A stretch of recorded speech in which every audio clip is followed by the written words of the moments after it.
Welcome to Explain It. Something just broke. In the blink of an eye, the very bedrock of financial safety, gold and silver, got hit with a shockwave that nobody saw coming. We're going to break down exactly what happened, why it happened so incredibly fast, and what it all means for you. So, let's get right into it.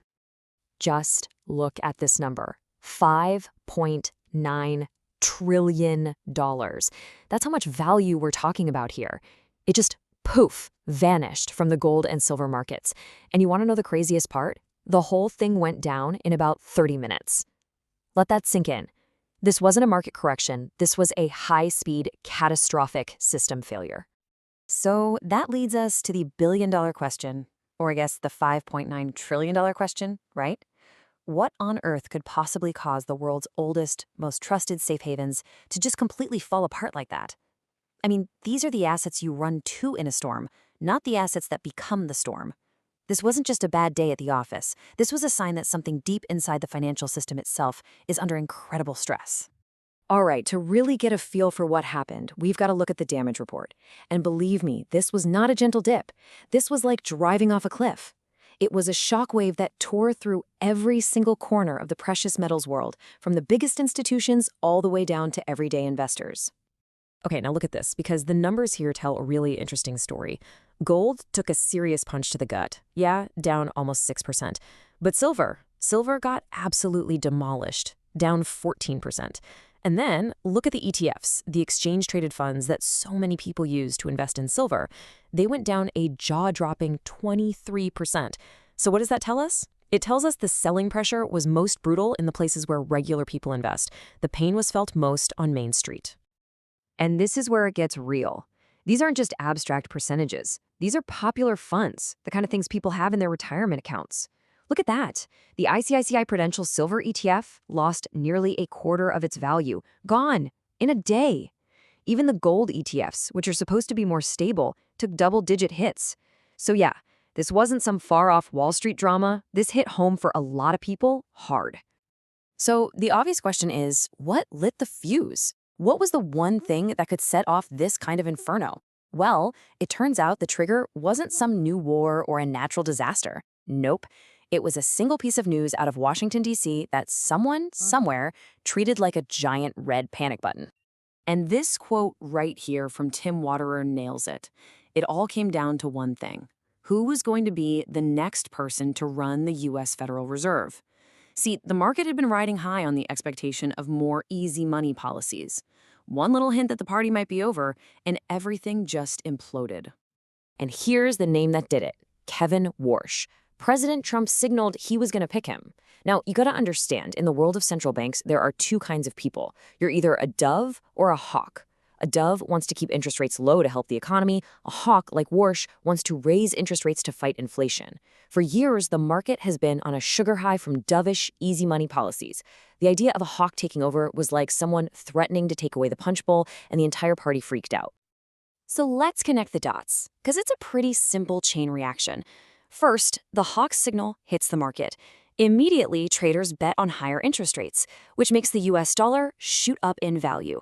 And because gold and silver are priced in dollars all over the world, a stronger dollar instantly makes them more expensive for anyone buying with a different currency. Demand gets crushed, sellers panic, and boom, you get a price crash. But look, knowing why it happened is only half the story. The really crazy part is how $5.9 trillion can just evaporate in 30 minutes. For that, we have to go beyond the headlines and take a look deep inside the market's plumbing, the hidden system of leverage and debt that makes modern finance work. And this is probably the most important point to understand. Most people think crashes happen because everyone gets scared and starts selling, but that's not what this was. This was a technical event. It was the machine itself breaking down. It was a violent reset caused by something called collateral stress. Basically, the foundation that all these huge borrowed bets were built on just cracked. To get this, you need to understand two scary words: margin call. It's simple, really. When you borrow money to make a big bet, that's called leverage. You have to put up some of your own money as collateral. If your bet starts losing money, your broker calls you up and says, "Hey, you need to give us more cash, right now." And if you can't, they don't wait.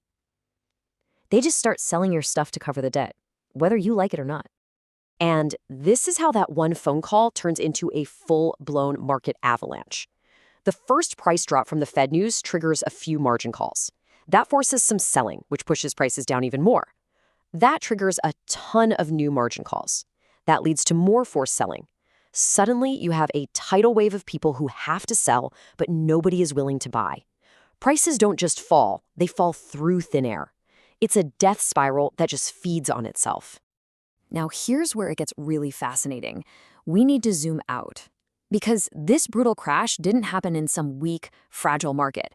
It happened right in the middle of a massive, long-term bull market for precious metals, a trend driven by a huge global shift that some people are calling de-dollarization.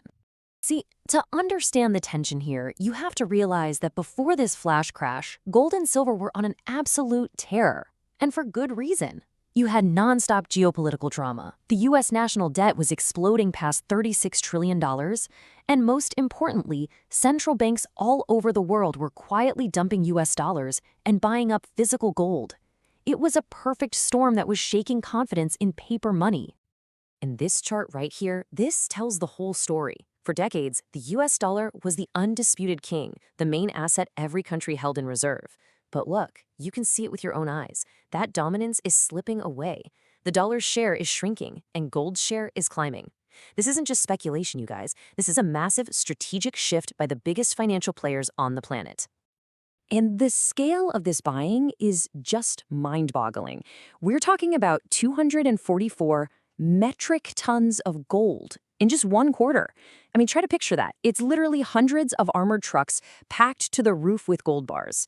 This isn't your uncle buying a few gold coins. This is entire nations making a huge pivot, saying we trust this physical metal more than we trust paper currencies. So, all of that brings us to the big dilemma. Right here, right now. After a crash this savage, what's the next move? Do you look at this as a total catastrophe and run for the hills? Or do you see this as the buying opportunity of a lifetime? Right now, the market is completely split. It's the bulls versus the bears, and they are going to war. Let's break down the two sides. The bulls are pounding the table, yelling, buy the dip. They're saying, look, nothing has actually changed. The debt is still massive, the world is still a crazy place, and central banks are still buying. This is just a sale. But then you have the bears. And they're saying, whoa, not so fast. They see this insane volatility as a massive red flag. They think a hawkish Fed changes everything, and a stronger dollar is going to be a huge problem for gold and silver. And here's the bull case in action. This analyst, Manoj Kumar Jain, isn't being shy about it. He's straight up telling people to buy into this weakness. He's so confident that the long-term story is still intact that he's even giving out specific price targets for the rebound. But on the other side of the fence, the advice is very different. It's basically pump the brakes. The bears are saying that jumping in right now is just asking for trouble. Their advice to short-term traders is to get ready for more wild swings. And for long-term investors, they're saying just wait. Wait for the dust to settle and for the price to find a stable floor before you even think about putting more money to work. So, we've walked through the crash, we've looked under the hood at the market's plumbing, and we've zoomed out to see the big picture. So where does this all leave us? Well, it leaves us staring at a massive conflict right at the heart of the market. And if you take away one thing from all of this, let it be this. What we just saw was a brutal, short-term technical breakdown colliding head-on with a powerful, long-term fundamental bull market. It's like a lightning-fast speedboat crashing into a massive, slow-moving aircraft carrier. It's the chaos of market mechanics versus the powerful tides of global economics, and nobody knows for sure which one is going to win. And that leaves me with one final question for you, a question I think everyone needs to be thinking about. This whole mess proved that even the oldest, safest assets on Earth can get wiped out in minutes. So, in a world with skyrocketing debt and constant conflict, what does a safe haven even mean anymore?